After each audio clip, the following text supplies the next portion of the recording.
Everyone wants to go to the port. Every uniform personnel want to be posted to the port. Because they see the port as a place where you cannot go home empty-handed. Something must fall into your hand by using the power of your uniform. Whether you have any relevance with what is going on or not, there is no cut-out limits to interference from any government official in port process. That's why we could not get it right over 48 hours cargo clearance. We can never get it right. And every agency of government that is in port is empowered to create internally regenerated revenue source from the port to survive. NAFDAC, SON, Plan Quarantine, call them. They will issue receipt because they are generating revenue for their department. Do you understand what I'm saying now? And in order to meet the target set by government, they will do anything to frustrate you. So when they tell them, oh, for every 40 foot container, go and pay 40,000 to Plant Quarantine, and you're having like 10, is that not 400? I can't say 400,000. Why? They say because there are some wood they use to shock some of the cargo inside the container. That's what we are paying for. Then when you pay that money, that wood has become correct. Is it not enabling? So if along the line the boy says, oh, but I don't mind, I make una bring 10,000, so I allow you to go. And you say, why is corruption in the port? So in order to meet the federal government target, people are helping themselves to meet their own target. That's why the federal government is an enabler. All the system of operations all over the world have been given to the same government. The government refused to follow because we don't have a lead agency in the port. We don't have one agency that can overrule others and say, no, you are wrong, you can't do this one. No, you are wrong. But when you travel abroad, what do you see? At the front, bam.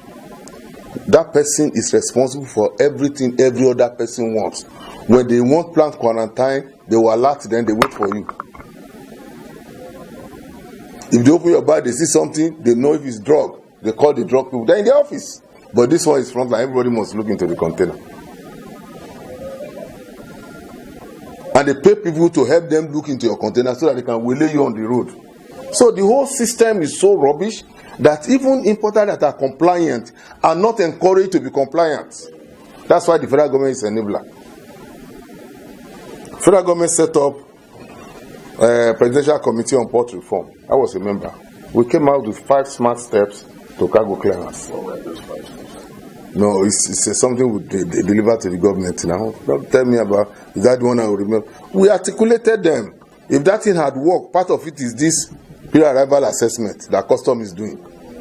It was with firm fear that this 5 smart step was presented to the then president in the villa.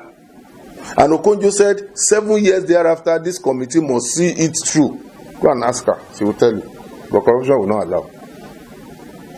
Because every arm of government functioning in the port belongs to one ministry or the other.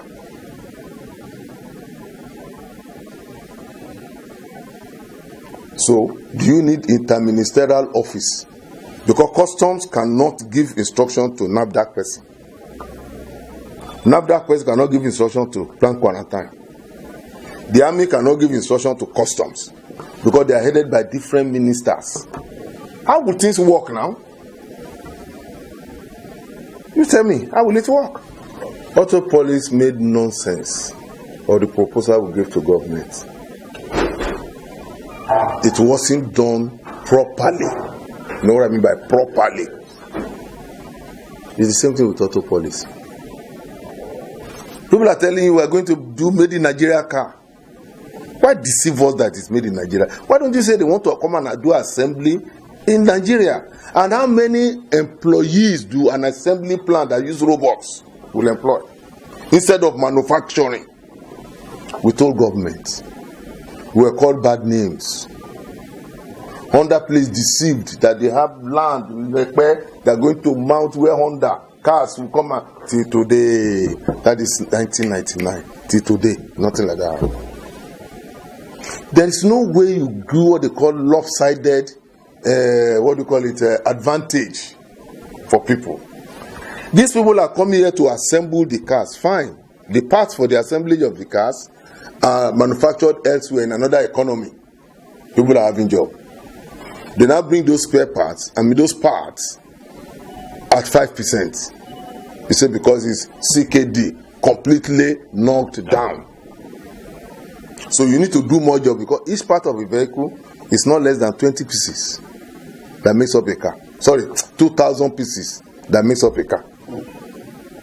The parts that make up a car, go and Google it, you see it's not less than 2,000. We gave them a proposal on how to utilize that 2,000 per car to multiply by the number of jobs you can give Nigerians is in millions. You now ask them that is 5%. Then, assuming they are coming with body and you say that one is semi-knocked down, you give them 10%. Okay? You now say, okay, for every car they're able to produce here, they can bring in fully built 2 to 1. Those one pay 20%. That with that, the price will come down. Look at price of those assembled cars in Nigeria. Can you compare them with how much you pay abroad? There's no difference. And Nigerian government people are not even using the made in Nigeria vehicles. Innocent has spent so much money trying to bring out a made, at least let us say 50% components made in Nigeria. They are not using it. If you don't use, how will demand improve, both in quality and quantity?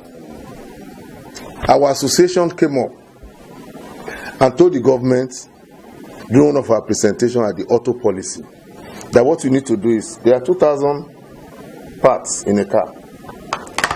If you go to Aba and Inewi, there is no part of vehicle that cannot be produced in that place.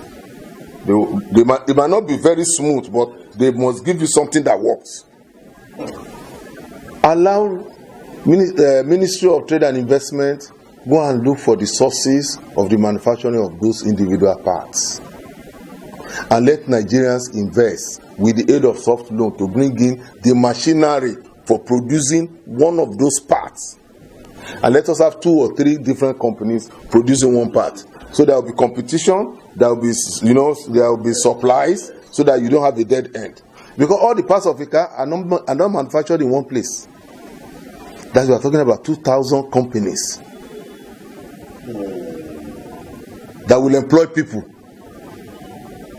for you to produce one car. And then we went and researched India. India gave itself 8 years. And they did what they call graduated taxation of imports. In order to make the assemblers very serious, they were at par with imported vehicles. The government started bringing it down. The newer your car, the less duty you pay. The older your car, the more duty you pay. That's why on the road of India, even with that, they still having problem with the environmental something. You see newer cars than old cars. And some other ones became, in a population of 1.2 billion, it's Indian cars you see. If you are Toyota, it must be Toyota India, manufactured here. I've been to India more than 4 times. This is life stories. We belong to the same IFCB, International Federation of Custom Broker Association. So our members there will sit down and discuss, how did you manage? No, in Nigeria we don't want.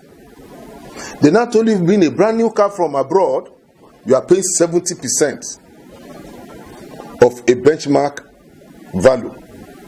But when they bring in the fully built through their name as assemblers, they pay 20%. So what these guys do is to bring in as many of the fully built in lieu of the one they are going to manufacture, more in excess of what they have already manufactured. You are journalists. Please go and meet the Auto Council that you want to go and see those factories, get the number of people that are there, get their records of import. They will never allow you to see it. So the government is the enabler. And that's why people now smuggle in those goods. That's why people smuggle the goods in. And that's what caused the issue of people landing in Cotonou and all those places, and we are now crying. Then why should it happen? You block the place. But smuggling is something that you can never fight finish.